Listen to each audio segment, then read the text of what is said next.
it's interesting too, because when we think of 400 Degreez, it's an album that has like stood the test of time, but it's also an album that, for whatever reason, I don't know why, we always will hear about like the Illmatics and the Reasonable Doubts and the Get Rich or Die Tryings.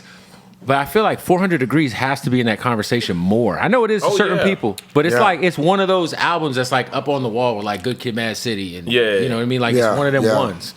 I think a lot of it was we kind of took the nice guy approach. You know, we was just like, we know what, we going to let the music speak for it. But it's obvious that we definitely got to be a voice about it and say it, because it's like you said. Because if you don't say it, no one else will. If you don't say it, nobody else. Because it's definitely like you said. It should be in more conversations. Yeah. You know, and because it is not only to the South, the world. Like, you know, this introduced a lot of people to Southern rap. Yeah. You know, this was like, and it was a big deal for us to win the East Coast and the West Coast, because that was always a dream as a kid. You know, I love New Orleans, but we want our records to be played everywhere. Yeah. You know, and the dream was, you know, us growing up, we grew up on NWA. We grew up on, you know, what Jay-Z or whatever, and we accepted all of that in New Orleans. Yeah. But they wasn't accepting to us. Like, you know, so the big thing was, we want to hear these records in New York. We want to hear these records in California. You know what I'm saying? So getting that accomplished was it was more important than making money. You know what I'm saying?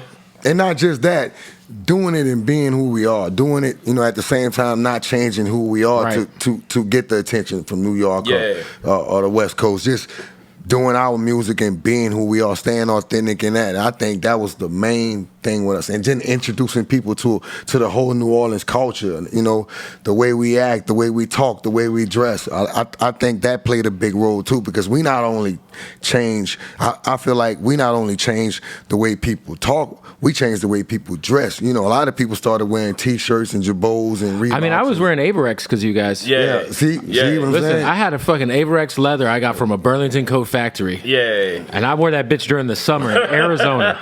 Not even came back. And it was like a 4X. Yeah. Imagine me, I'm in the 8th grade swimming in the Averex. You had to get it way bigger than what it was. 5 or 6 of them in the closet where I'm like, damn, I could make a sofa out of this. Man. They worth a lot of money now. Yeah. They're coming back. The Averex, but you guys put those Averexes on the map. Yeah. I forget what photo shoot it was where all y'all all of us had.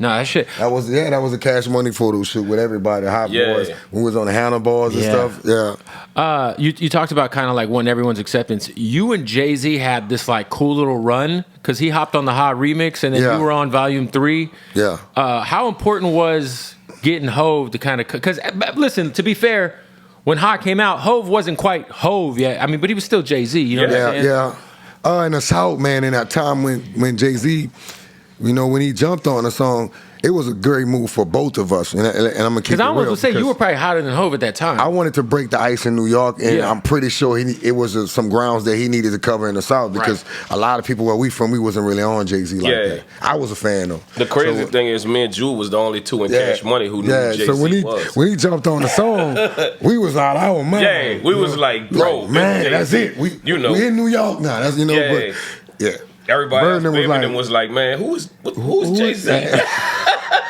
Like, what is it? Like, what? Rockefeller? But that was important to even how we did songs. Yeah, there was really no outside influence. You know what I'm saying? And that was more so because Baby wanted to keep it all Cash Money. If you really think about it, the only features we probably ever had was Bun B. Yep. You know what I'm saying? And he was with Cash Money. He was there before I got there. Yeah, you know what I'm saying?